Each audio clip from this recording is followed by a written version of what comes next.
Hello, Malcolm here, and welcome to Tuesday Teaching Tips, episode 290. And today our topic is motives matter. Motives matter. Now, this is on my mind for a couple of things that happened recently, and one was this last Sunday. This last Sunday, a brother got up at the church service and heaped some praise in my direction. It was unexpected, it was highly embarrassing, and it tested my motives, you see. And now the congregation took it in good spirit, and the brother meant it in good spirit. I received it in good spirit. It was innocent, and it was nice in a way, but hugely embarrassing, and it made me question my motives. Well, I'm going to stand up and preach today. Am I going to try and please people to maintain this sense of praise and gratitude and everything else that went with it? Or am I going to ignore that in the healthy sense to just preach God's word and say what needs to be said? And this challenging of motives is something all of us who teach and preach have to face. You may think you're above questioning your motives, but you're not. You may say, I don't understand my motives, therefore why should I even think about them? And I used to think that way. Going back in the day, I'd say, Christ will sort out my motives. I don't understand them. I don't think we can get away as easily as that with examining and being sober about our own motives. Paul said this in 1 Corinthians chapter 4, verse 4. My conscience is clear, but that does not make me innocent. It's the Lord who judges me. In the end, it is the Lord who judges us, and we won't ever know everything about our motives and our conscience. But nonetheless, I believe there's a right place to question these kind of things. And the other part of the challenge is that we've been studying 1 Thessalonians as a church, and I have personally. And in the passage I preached this last Sunday is the section in chapter 2 where Paul talks about his motives, and he does in more than one place in his writings. In chapter 2, verse 3, the appeal we make does not spring from error or impure motives. He was confident enough to claim purity of motives, which must mean he had some insight into his own motivational state. We don't do this from impure motives. We're not trying to trick you. On the contrary, we speak as those approved by God to be entrusted with the gospel. And he goes on to talk more about in the context about motives and his actions and how they can judge him. And I thought this is very interesting. So I'm going to give a couple of thoughts, just two today, to keep this brief, about motives and see what you think. How do we process our motives? How do we come to a better understanding about them? And how do we purify them? And can you and I say, along with the Apostle Paul, that we're not doing what we do for other people in teaching and preaching from a position of impure motives, but instead, in verse 7, I love this, instead he says, we were, rather than being people who were trying to trick you and that kind of thing, instead we were like young children among you, like young children, like babies, basically is what he's saying. So two things I'm going to pick out from this. The first is suffering is very helpful. Suffering is very helpful in knowing our motives and purifying our motives. He talks about the fact that in Philippi, he said we'd previously suffered, treated outrageously there. But as you know, with the help of our God, we dared to tell you his gospel when he got to Thessalonica in the face of strong opposition. He faced strong opposition in the synagogue. Then there was a mob gathered by jealous people, a riot. And eventually the church had to say, well, sorry, Paul, you'll have to leave. And he had to leave after 3 weeks. There was suffering previously. God gave him the courage to preach in Thessalonica, though there was strong opposition. Suffering tests our motives, doesn't it? As a preacher and a teacher, people perhaps take notice of what you preach and teach. Perhaps they ignore it. That's one kind of suffering. There's sometimes the suffering that comes when we preach and teach things and people aren't happy with what we preach and teach. Either they have a legitimate case because we've said something wrong or said it in the wrong way, or we've been insensitive, or suffering because we've offended them, but actually they needed to be offended. They didn't like being offended, but that's the way it is, and it's really God's word, and what can we do about that? Or maybe there's something in the way you treat them personally, the relationship issue. But nonetheless, if you're in a public setting, in a sense of being a preacher and teacher of people, then your motives are going to be tested by suffering. I might add this question, which I hate to think about, but if you and I are not suffering in our preaching and teaching, what does that say about our motives?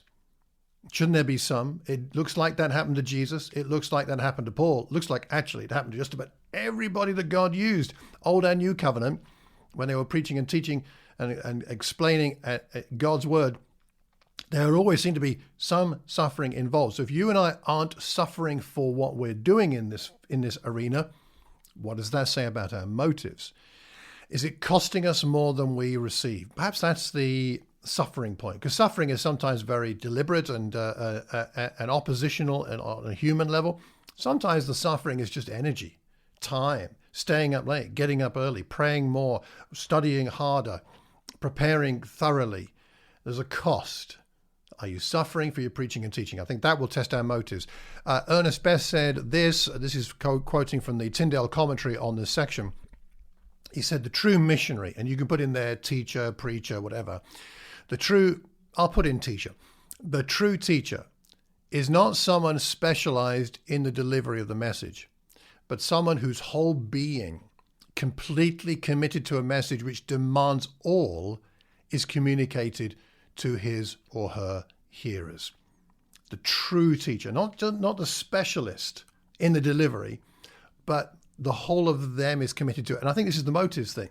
Someone can teach something in a specialized way without it necessarily having anything to do with their motives. But if you're going to be the kind of person that has an impact with God's word on other people in a community, it's got to involve our whole being completely committed to this message, which demands everything of us as we communicate it to our hearers. So the first thing is suffering. The second thing, just for today, is being childlike.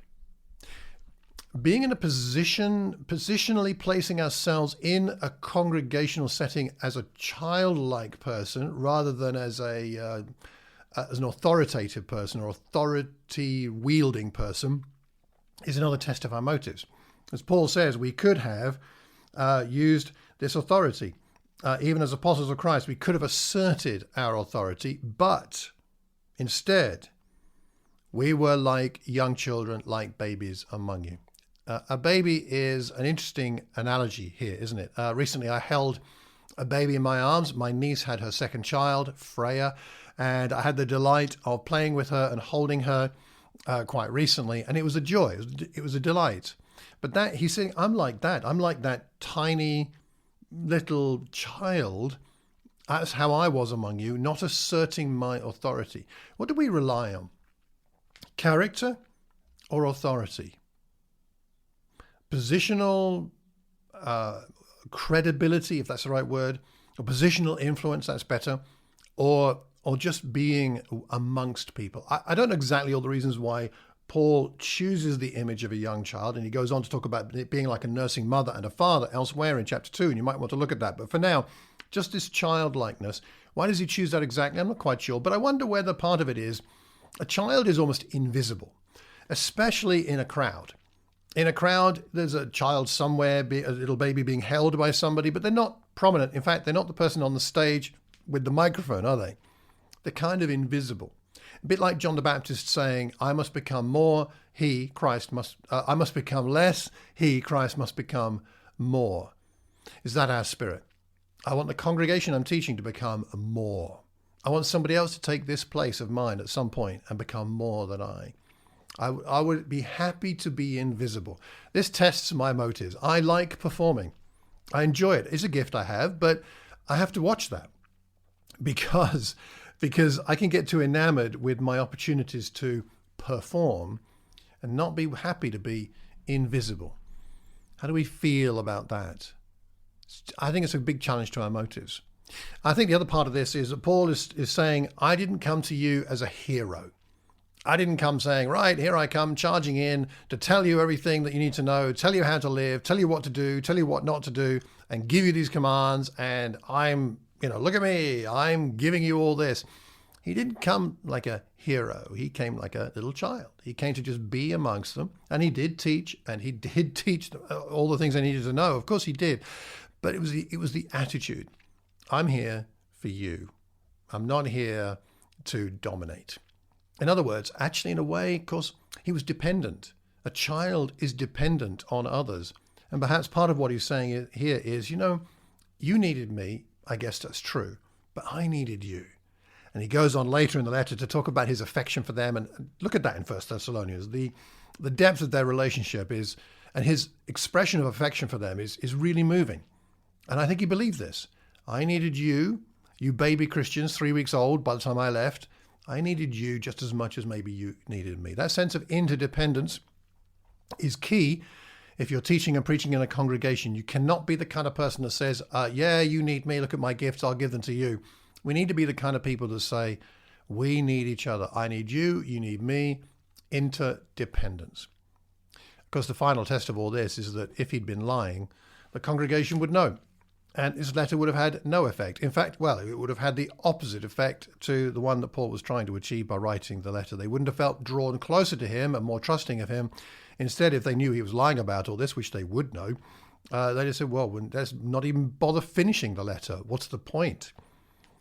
2 simple, short points about our motives. Firstly, our motives are tested by and refined by suffering.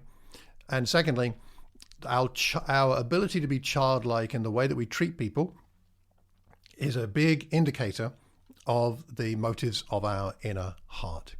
Let me give you this quote from Joseph Stowell, I'm not quite sure, from his book, Redefining Leadership. Let's see what you think about this quote.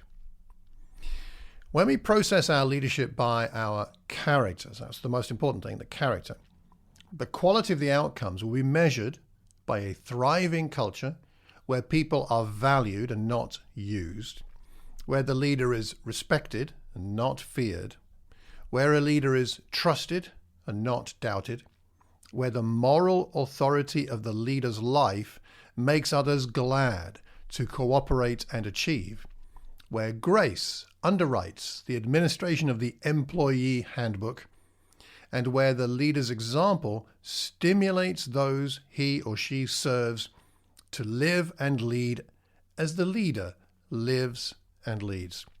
And I think this can be applied to those of us who teach and preach. Whether you consider yourself a leader or not in general, when you're teaching and preaching, I'm sure you are at that point at least. And so these points about character being more important than anything else do apply. I'd encourage you to meditate on that quote. I'll put it in the show notes and let me know what you think. What do you think about motives? What do you think about examining our own motives? What do you think refines our motives? Please let me know. Drop me an email, malcolm@malcolmcox.org, or you can leave a message wherever you hear or see this recording, or on my website, malcolmcox.org. And one last thing, I'm going to plug something. As you may know, I'm involved with the Athens Institute of Ministry teaching program for the UK and Ireland, along with my good friends, Dr. Andy Boachi and Dr. Douglas Jacoby. And our next module is coming up on the 4th of March in 2023, and it's Old Testament survey. And I'll tell you what, when you look through not only the New, but the Old Testament, we have so much in there about motives and about God refining motives, exposing motives, and about people learning about motives. I think we could all learn a lot by getting to grips with the Old Testament and learn a lot about our motives. So if you want to sign up, go to the website AIM UK and Ireland, that's one word, aimukанdireland.com. The link is in the show notes. If you need any other information, do please let me know. And I hope you find ways to purify your motives and pray for me that mine would be pure too. Till the next time, keep calm and carry on teaching. God bless.